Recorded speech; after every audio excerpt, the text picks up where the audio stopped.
In this video, I want to show you how to bring content from previous semesters into your upcoming spring courses. So when you first log in to As You Learn, you'll see the course overview block. And you have two choices, timeline and courses. If you're on courses, you should see In Progress, Future, and Past. In Progress should show you the courses that you're currently teaching this fall 2018. If you click on the Future tab, you should see courses for Spring 2019, the courses that are coming up. If you go to Past, it's empty. This confuses a lot of faculty, and the reason is in our current model, what's in Course Overview reflects the current academic year beginning in fall.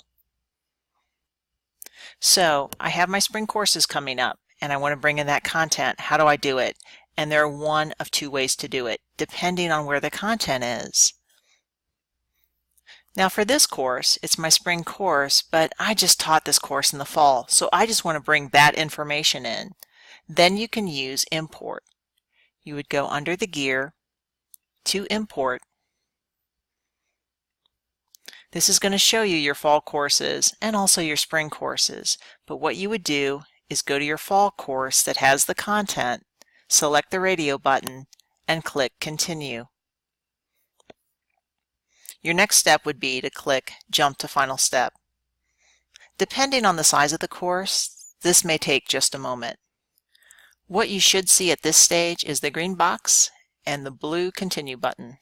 Click that, and all your content is in there for spring, and you're ready to start editing. Now, if I go back to my main dashboard, go to Future, and let's say for this other course, I didn't teach it in the fall. I taught it a year ago. How do I bring that content in? You actually don't start here in this spring course.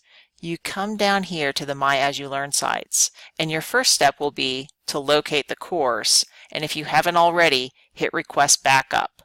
Once you hit Request Backup, you have the ability to restore the archive.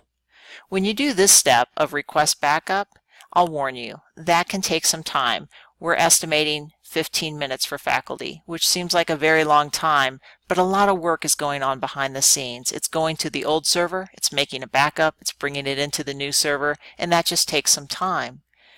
If you hit Request Backup, and it's longer than 15 minutes, hit this refresh button, and then that should refresh the page and show you whether or not it's ready to import.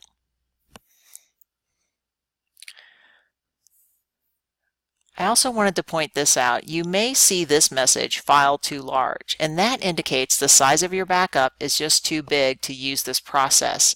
In this instance, you would need to contact an IT consultant, and one of us can help you get your content from a previous semester into your current course. You'll also notice there are multiple pages. So if it's an older course, make sure you look on the second page if you didn't see it on the first. Once you hit that Request Backup and you see the Restore Archive, all you need to do is hit Restore Archive. It's going to show you your current courses, so you would just pick the course and click OK.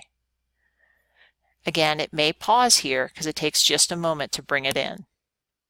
In the next step, what you'll see are the screens for the restore process. It looks a little bit more complicated than import, but it's doable.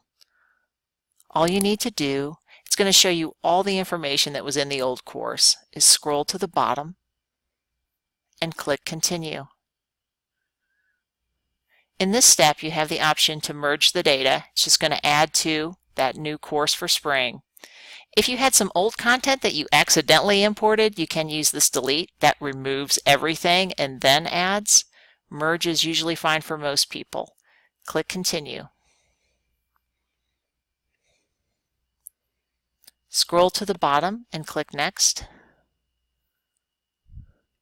Scroll to the bottom. Click Next.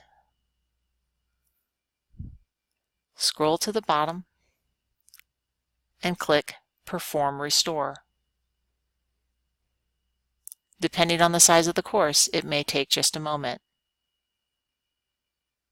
Eventually what you should see is the green box and the Continue button. When you click that, it should bring all of your content into your new course. If you have any questions at all, feel free to follow up with your IT consultant who can assist you.